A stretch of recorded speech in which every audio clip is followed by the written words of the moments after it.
Hey everyone, welcome to the Day 14 read-along for The Novel of Followers. I'm Nicholas Hellyer, and I'm the author of the novel. I'm going to be talking about this new corner of the project for just a minute or two, then we'll hop into the read-along, so bear with me. For the sake of fun, my plan is to keep this low pressure and high enjoyment. My goal is to bring us back to that 4th grade classroom where your teacher read out loud and did character voices, and it was fun for the whole class. There will be times that I mess up, and I'm just gonna work through them, and you're gonna be there with me. We're gonna keep this very human. I don't want this to be a huge production. Everything else is a huge production. These read-alongs are gonna be happening every 2 weeks, and I'll be posting the audio to YouTube and eventually as mini podcast episodes where you can listen wherever podcasts can be listened to. And you can read along on Wattpad. Without further ado, let's begin this novel. Today, we'll be reading days 1 through 14. The evening drew a curtain of fog over the streets of Tombstone. Cool air took root and bounced with the soft hum of music from 4 deuces. It wasn't often that the saloon stayed open so late, but the cool snap held people from wandering home. Odd things would happen in Tombstone on nights such as that, where the chill sunk into the bones of the locals. Some blamed the drinking. A barside stool filled bellies with warmth and chipped plenty shoulders. Older townsfolk called it a curse. They'd say that only on nights such as that did the resting spirits come out to dance. No spirit danced that night. A band played music for the living, locals and tourists alike, though few of the latter made it to the place. 4 deuces, the hidden gem of Tombstone, Gainsborough would chant as he served drinks. Never has there been a better spot to wet your dry throat, and never has there been a better barkeep. A musty place, even in the finest of weather. The saloon's interior gave the impression that it had gathered dust on its decor for 100 years. We've actually been open for 136 years, Gainsborough would tell to first-timers. That buck on the wall there, that's Igor. My great-great-granddaddy mounted him in 1887, just a year after he opened this place. Dust collected in a thick sheet over Igor's rack. Each time the saloon doors swung open and rocked the wall of the room, ancient dust trickled down and landed on framed newspapers, photos of old miners and cowboys, McQuaid, the taxidermy duck that guarded the door, and eventually the floor, where it would go unswept for many days. April sat at the bar, listening to Gainsborough go on about the place's history with a particularly rowdy crew of tourists. College kids. She had picked them out as a spring break detour before she confirmed the hypothesis through eavesdropping. I like you, Grandpa. You're a riot, the man said, his words slurred by a long night of drinking. See, I told you Tombstone would be fun. We're a lot more than fun, Gainsborough said. Tombstone's got magic, you see. A town don't get to be this old and not have a bit of magic to it. What's your name, kid? Magnus. This town here's a mixin' of times, you see. Come in close and I'll tell you. Igor there, he watches over the passing of it. Watches over all of us going about our lives in the soil. But he's been watching us before we were here too, and after. All sorts of time passes in Tombstone, but it's still the present, always. See? April let out a sharp laugh from the end of the bar. Ha! Gainsborough, she said, you've had enough tonight. I think it ain't good to let tourists think our bartender drink themselves rotten by the end of the night. The ringleader of the crew, Magnus, turned to her with eyes that squinted through too many shots. He watched her a moment. I was thinking you weren't going to talk at all, miss. Magnus used the bar to guide a few drunken steps toward the stool next to April. You mind if I buy you a drink? Only if you stand over there while I drink it, April said. Understood. Igor, If you see me get closer than 10 steps to this woman, Miss, April. Igor! If you see me get closer than 10 steps to April while she's drinking her drink, you tell everyone at this bar, okay? Magnus returned to a buzz of sneers from his friends. Grandpa, a drink from Miss April, on me. I ain't your grandpa, Gainsborough said. He poured a drink for April. Whiskey. He knew her well from many long nights in the place. Not a beat passed after sliding it to April did the bartender take up his storytelling again. What was I telling you kids? Oh, it's that this here place is a place between time. Everywhere is a place between time, Grandpa. Magnus cut the man off. It's called the present. Gainsborough sighed and took up a rag.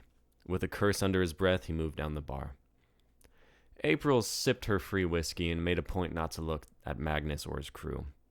Tourists had a way of stirring trouble in Tombstone, especially when they found themselves at the Four Deuces well past midnight.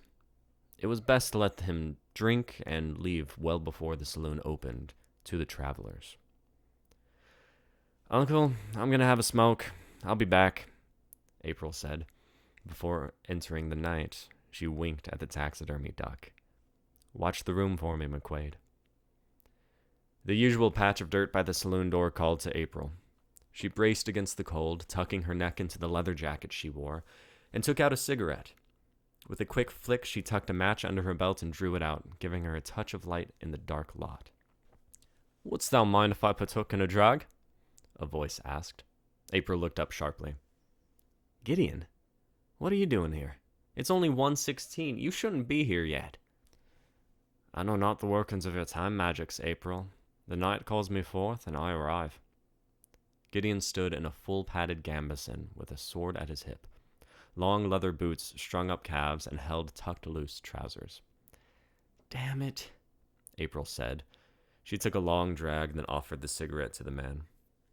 "It's always something with you Middle Ages folk. What are you, the 1000s? 941 is my present year." Gideon took the cigarette and put it to his lips. "It was my understanding you knew everything of the travelers."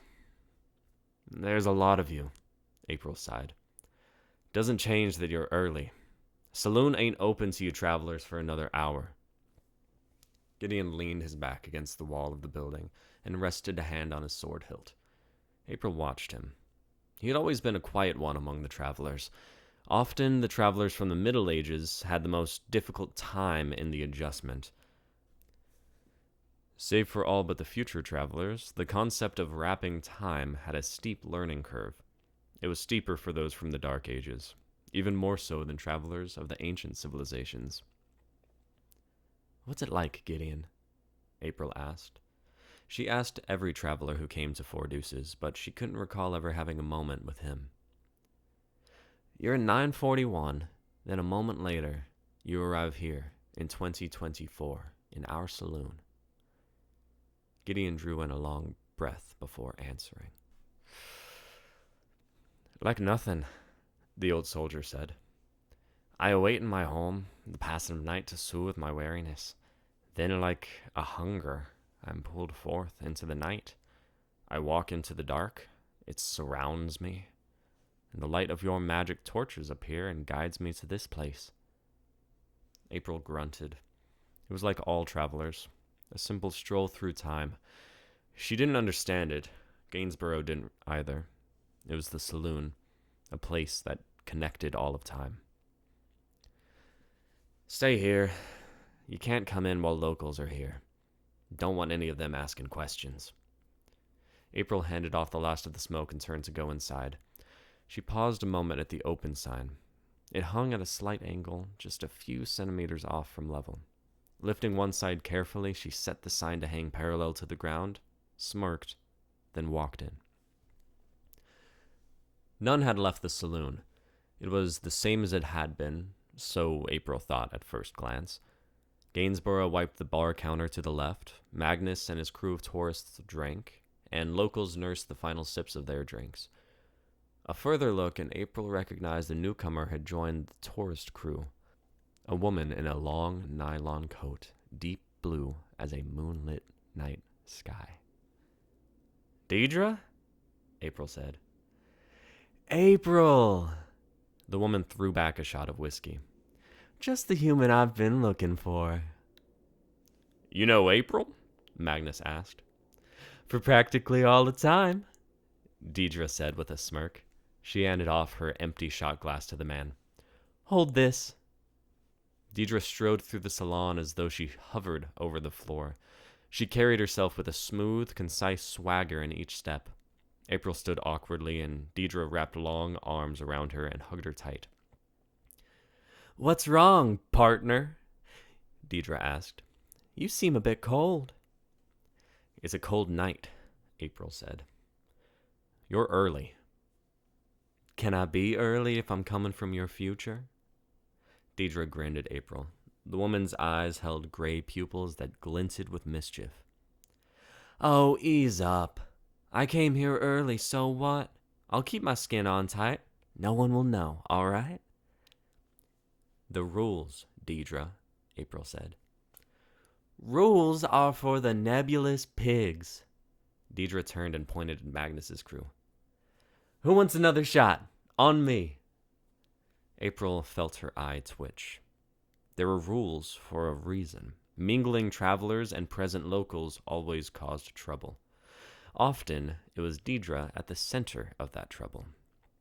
Leaning over the bar and grabbing a bottle to refill her own drink, April took back her bar-side stool and watched the clock. 1:30.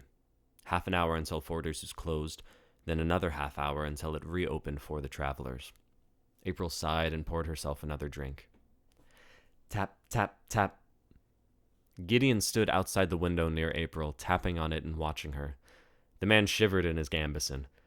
April nodded and waved him in. A moment later, he sat by her, rubbing his hands and taking up the glass April had poured for him.